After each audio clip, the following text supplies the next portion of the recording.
अमेरिकी राष्ट्रपति Donald Trump र युक्रेनी राष्ट्रपति जेलेन्स्की बीच शुक्रबार भएको भेटवार्ताको नोकझोक र अमेरिकाले देखाएको व्यवहारप्रति विश्व राजनीतिक तरङ्गित भएको छ। व्हाइट हाउसमा भएको वार्ताका क्रममा जेलेन्स्कीलाई ट्रम्पले गरेको व्यवहारका कारण पुरै युरोप असन्तुष्ट बनेको छ। Speaking to him about it. Marco, would you like to say something about that?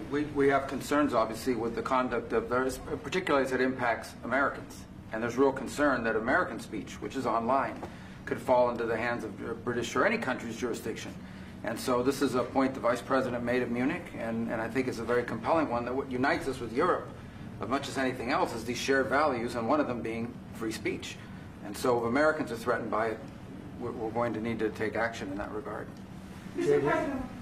It's actually a very important question. We spoke about this in detail with the Prime Minister, the Foreign Secretary, and others at lunch yesterday. And I know that Secretary of Commerce Lutnick followed up in private meetings last night.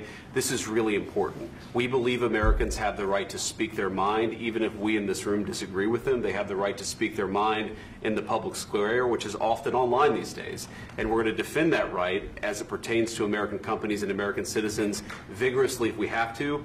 I do think that under the President's leadership, we're going to find common ground with our friends in the UK on this question, but it remains to be seen. The principle that will guide us is we believe in free speech in this country, and we'll fight for it for American citizens. Mr. President, on the deal, is there any other oil and gas component to the deal? Is it all critical? A little bit. We'll see. On LNG? But we're not really looking for that so much. We got a lot. We have more than anybody in the world, by far. So no, we're not talking about it too much, but a little bit. I think it affects also, but for the most part, no. And sir, is there any agreement from Ukraine to purchase U.S. LNG as part of the deal, or is that on the table at all? No, we don't need that. Some of those minerals I just wanted to ask you about it. You just mentioned that you'd spoken to Vladimir Putin a couple of days ago. Just to be clear, that's a new call, not the one that you... I've spoken to him on numerous occasions. Okay. And how was the latest call? What did you discuss? How did it go? Are you serious with that question? I am. I'd love to know. It went well. I think we're going to have a deal. On the minerals deal, Mr. President, some of those minerals are in the east of Ukraine, not far from the front lines and in areas that Russia has occupied. Will you direct President Putin to withdraw his forces from those areas if there's U.S. interest? Well, we'll take a look at the time. We have a lot of area. It's a very big area we're talking about, so we'll take a look. I'll study that and I'll see. And who would protect those minerals if they are U.S. interests? Would that be Ukrainian They'll forces? They'll be protected. The agreement will protect them. U.S. The forces? agreement, yeah, we're signing an agreement. You know? Right, but what if Russia tries to invade or there's Russian aggression in those spots? I just told you I don't think that's going to happen. And if that were going to happen, I wouldn't make a deal. If I thought that was going to happen, I wouldn't make a deal. Some people may wonder why. You know, they ought to focus on CNN on survival, not asking me these ridiculous questions. Focus on surviving, because CNN's got such low ratings. I don't think they're going to survive.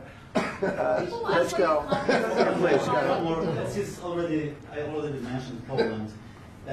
Poland was under Russian control for decades after the Second World War.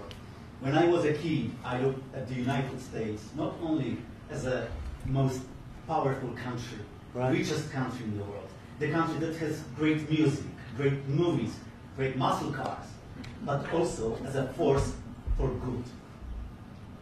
And now I'm talking with my friends in Poland, and they are worried that you align yourself too much with Putin. What's your message for them? Well, if I didn't align myself with both of them, you'd never have a deal. You want me to say really terrible things about Putin and then say, "Hi, Vladimir, how are we doing on the deal?" That doesn't work that way. I'm not aligned with Putin. I'm not aligned with anybody. I'm aligned with the United States of America and for the good of the world. I'm aligned with the world. And I want to get this thing over with. You see the hatred he's got for Putin. It's very tough for me to make a deal with that kind of hate. He's got tremendous hatred. And I understand that, but I can tell you the other side isn't exactly in love with, you know, him either. So it's not a question of alignment. I'm aligned with the world. I want to get the thing set. I'm aligned with Europe. I want to see if we can get this thing done. You want me to be tough? I could be tougher than any human being you've ever seen. I'd be so tough. but you're never going to get a deal that way. So that's the way it goes. All right, one more question. Hey, I want to respond to this. So look, for 4 years in the United States of America, we had a president who stood up at press conferences and talked tough about Vladimir Putin, and then Putin invaded Ukraine and destroyed a significant chunk of the country. The path to peace and the path to prosperity is maybe engaging in diplomacy. We tried the pathway of Joe Biden of thumping our chest and pretending that the President of the United States' words mattered more than the President of the United States' actions. What makes America a good country is America engaging in diplomacy. That's what President Trump is doing. Can I ask you? Sure. Yeah? Yeah. Okay. So he occupied our parts, big parts of Ukraine, part of East and Crimea. So he occupied it on 2014. So during a lot of years, so I'm not speaking about just Biden, but those time was Obama, then President Obama, then President Trump, then President Biden, now President Trump, and God bless, now President Trump will stop him.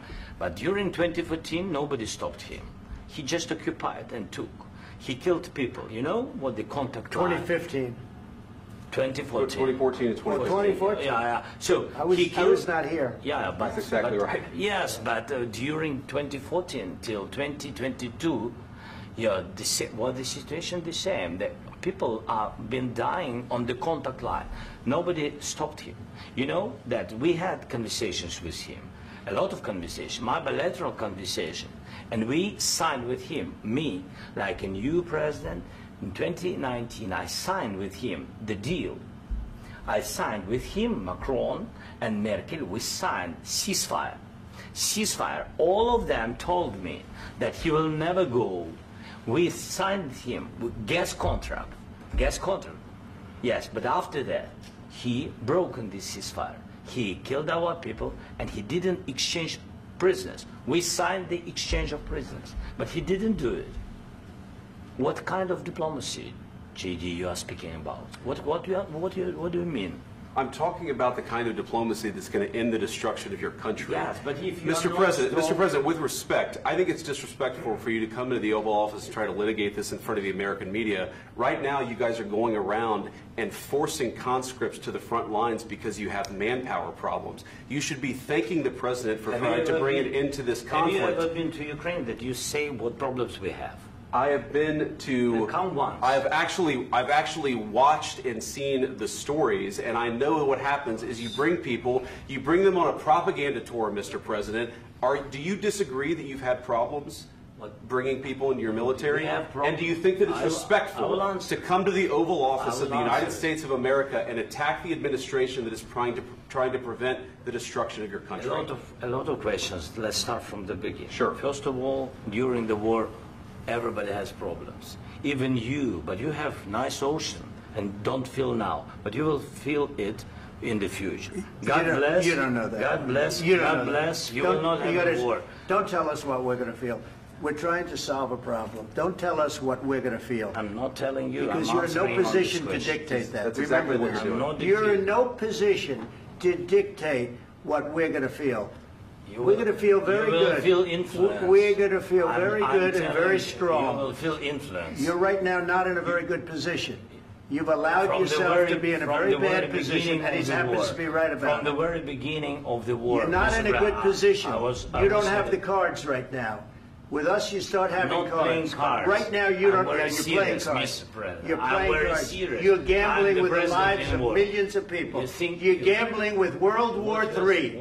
You're gambling with World War III. And what you're doing is very disrespectful to the country, this country, that's backed you far more than a lot of people said they should have. Have you said thank you once? This entire meeting? No, in this entire meeting, have you said thank you? You went to Pennsylvania and campaigned for the opposition in October. Offer some words of appreciation for the United States of America and the president who's trying to save your country. Please, you think that if you will speak very loudly about the war, you can... He's not speaking loudly. He's not speaking loudly. Your country's in big trouble. Can I answer? Wait a minute. No, you've done a lot of talking. Your country is in big trouble. I know. You're not winning. You're not winning this. you have a damn good chance of coming out okay because of us. Mr. President, we are staying in our country, staying strong from the very beginning of the war. We've been alone, and we are thankful. I said thanks you haven't in been this alone. cabinet, You and haven't not been only alone. in this cabinet. We gave you, through I this said stupid president, $350 billion.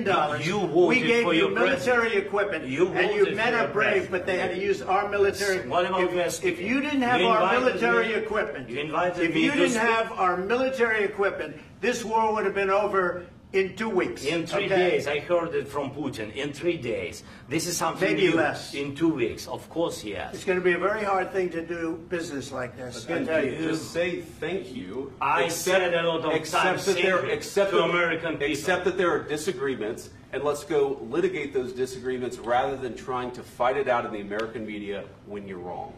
We know that you're wrong. The American people to see what's going on. I understand, sir. I think it's I very understand. important. That's why I kept this going so long. You have to be thankful. You don't have the I'm cards. thankful. You're buried there.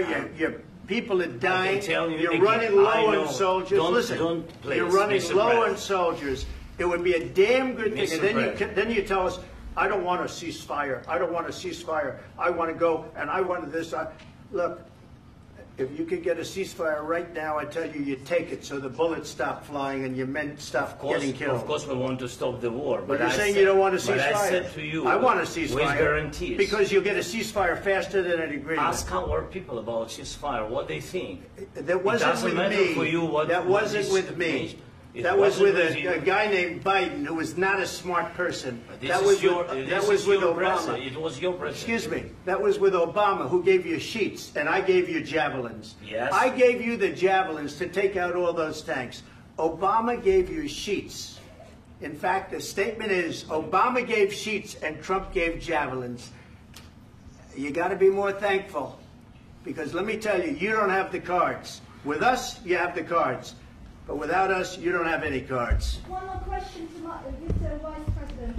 I'm sorry. It's going to be a tough deal to make, Um, because the attitudes have to change.